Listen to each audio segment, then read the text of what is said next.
ते योद्धा आहेत, मितभाषी आहेत ते, की यावेळी एक मितभाषी बॉम्ब अशा पद्धतीनं पडला ज्यामुळे समाजाचं भलं झालं, समाजासाठी आंदोलन करत असलेल्या व्यक्तीचंही समाधान झालं.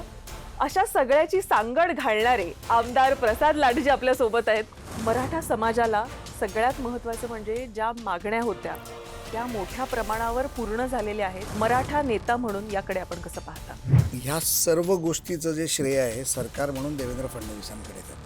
एक मराठा समाजाचा योद्धा म्हणून, एक नेता म्हणून, एक आंदोलक म्हणून, यशस्वी आंदोलक म्हणून त्यांच्या मागण्या पूर्ण का होत नाहीत ह्याच्याकडे कोणीतरी विचार करण्याची गरज होती. त्याला इम्प्लिमेंटेशन करणं जरुरी होतं. ते इम्प्लिमेंटेशन जरुरी झालं आणि ते अतिशय चांगल्या पद्धतीत त्याचं कम्युनिकेशन केलं गेलं आणि त्याच्यामुळे हा जो विषय आहे हा मार्गी लागला असं मी म्हणणार नाही, पण मार्गी लागण्याच्या मार्गावरती आलेला आहे. तुमच्यावर त्यांनी एवढी टीका केली, मात्र तुम्ही तिथं गेलात आणि त्यानंतर तुमच्यावरही स्तुतीसुमनं उधळताना आम्ही जरांगेंना बघितलं. तर हा बदल कसा काय तुम्ही घडवला? बघा, माझं आणि मनोजदादा जरांगे पाटलांचं कधीच वैर नव्हतं. माझी भावना फार स्पष्ट होती आणि माझी भावना होती की मनोजदादा जरांगे पाटलाचं आंदोलन एक पैशाचं पण चुकीचं नाही, पण त्यांची जी भूमिका तेव्हाची होती की ते सातत्याने देवेंद्र फडणवीसांना टीका करत होते आणि ती देवेंद्र फडणवीस मुख्यमंत्री म्हणून टीका करत नव्हते, तर देवेंद्र फडणवीस वैयक्तिक म्हणून टीका करत होते. ते त्यांच्या कुटुंबावर बोलत होते, आईवर बोलत होते, सगळ्यांवर बोलत होते, घाणेरडी भाषा वापरत होते. माझा विरोध त्याला होता आणि हे मी आत्ताही अंतरवाली सराटीमध्ये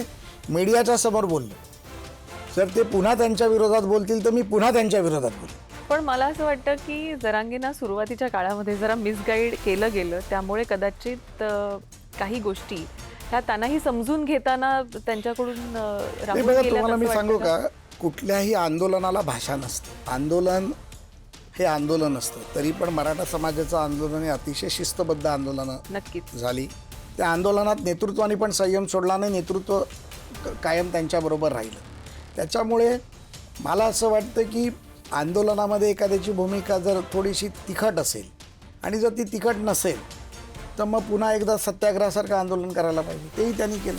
तुमचे जे विरोधक आहेत, राजकीय विरोधक, म्हणजे खास करून सांगते, माझ्याच शोमध्ये अंबादास दानवे आलेले आणि ते मला म्हणालेले की प्रसाद लाडांना का पाठवलंय सरकारनं. मला अंबादास दानवेंना एवढंच म्हणायचं आहे, उद्धव ठाकरेच्या नशिबाने तुम्हाला ही MLC मिळाली.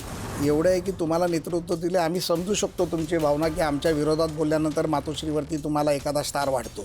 आमचं नेतृत्व हे दिशाहीन नाही आहे. तुम्ही दिशाहीन नेतृत्वाकडनं पहिली दिशा घ्या आणि मग माझ्यावर टीका करा.